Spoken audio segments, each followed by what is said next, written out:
this has been a long-running conversation about spending in these agencies. That said, and we should be absolutely categorical about this, there is yet no conclusive evidence that forecasting was wrong, or that the forecasters did not do their job properly. In fact, the more evidence that we seem to be getting here is suggesting that actually the problem came much further down the line. So quite rightly, lots of people are saying, how on earth could this happen in a place like that where they're meant to be people looking after kids and, you know, floods to a certain extent are to be expected? Is it clear at this point why it was a surprise to so many people that this was happening? The timing of this is obviously one of the reasons why the warnings were so difficult to communicate, right? Like, this was something, and this is a point that President Trump himself has made. Flash flooding, by its very definition, it is implied in its term, happens and escalates extremely quickly. There are some remarkably striking graphs, and I would encourage listeners to take a look at them, of just how high the level of the river rose in a matter of, minutes to just a few short hours, which makes it extremely difficult, even if you are running a near perfect warning system and have perfect forecasting, to make sure that all of these people can be aware of that and to evacuate as quickly as possible. Were there still questions that maybe the forecasting just wasn't good enough?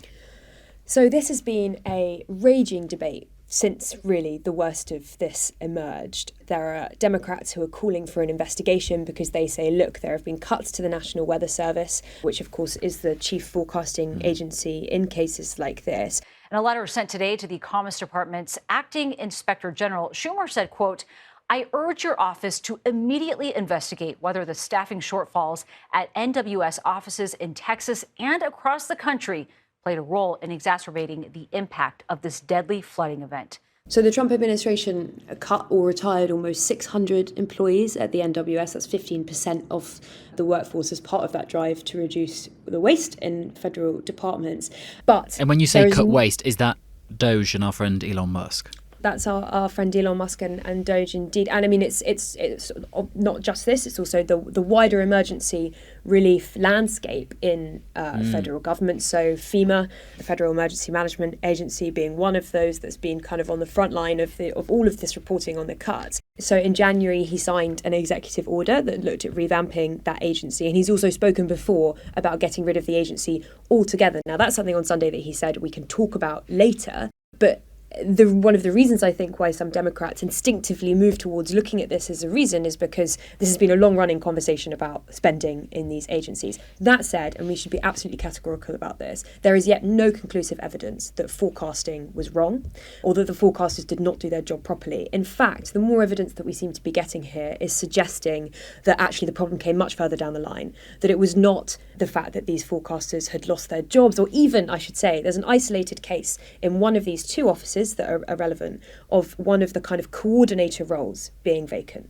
So the warning coordination meteorologist, I should say, that was vacant in one of the two NWS offices that was responsible for this part of Texas.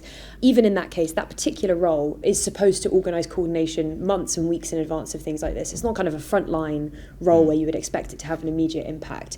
It's much more likely that the significant problems that happened in the emergency response to this happened further down the line. And those are really twofold. So firstly, the fact that there was not an adequate flood warning system that would have included sirens, for example. And that's been a decades-long conversation in this part of Texas about whether or not they could afford something like this. Yeah, didn't they at one point discuss, should we spend some money on something like that in that area? Yes, so Rob Kelly, who is the most senior elected official, and he's a Kerr County judge, and that's the worst affected county in this, we should say, said taxpayers won't pay for it. And county officials had looked at upgrading a warning system. So, for example, having sirens, like I've said, exist in some places like Kentucky for tornado risks, but kind of resolved from the cost of that. And there was one commissioner that the New York Times reported that had called it a little extravagant for Kerr County with sirens and such. And without blaming really in any way necessarily these officials, we should also say that they did try and apply for federal money at one point years ago, but that money ended up going to dealing with Hurricane Harvey at the time. And even the warning system that they had in place where, people get texts, it's not a siren or what have you, it was the case that actually only some residents even got that text. So was there even a full evacuation when this was known that this was happening? So this is one of the big problems with this, was that some of the alerts about the most life-threatening flooding didn't come until the pre-dawn hours. And even then, if you think about the part of Texas that we're in a remote part of Texas often. We're in areas where mobile reception might have been spotty as well. And there are some reports of campers checking their phone and seeing that they'd just got a notification and the water already basically being up to their waist by this point. So I think the combined effect of those two things, the delayed notification and the spotty mobile reception, and the lack, I think more significantly it seems at the moment, of a flood monitoring system is more responsible than this current big fight that we're having that doesn't seem to be on the money, which is about whether forecasters were to blame here. And that seems like it's not true. And actually, we did hear from Caroline Leavitt, the White House press secretary, about this. In the wake of this once-in-a-generation natural disaster, we have seen many falsehoods pushed by Democrats such as Senator Chuck Schumer and some members of the media. Blaming President Trump for these floods is a depraved lie. Despite unprecedented rainfall, the National Weather Service executed timely and precise forecasts and warnings. And even though Donald Trump, as you said, has been someone who's very critical of the sort of federal emergency response systems in the past, he has pulled the lever on all the money and help that the people of Kirk County can get from the federal government. Yes, so he said that he's likely to travel to the area on Friday. The only reason he's not going there sooner is because he wanted to give them more time. And indeed, signing that major disaster declaration means that the county will have access to federal funds. It means that individuals will have access to significant compensation as well. So will be a really major help for those who are affected in the weeks and months ahead. We've got quite far into this conversation without mentioning the C word. Has anyone spoken about climate change, pointed the finger at it, said that is this a problem that, maybe we're not keeping pace with the changing weather systems as the planet's climate changes?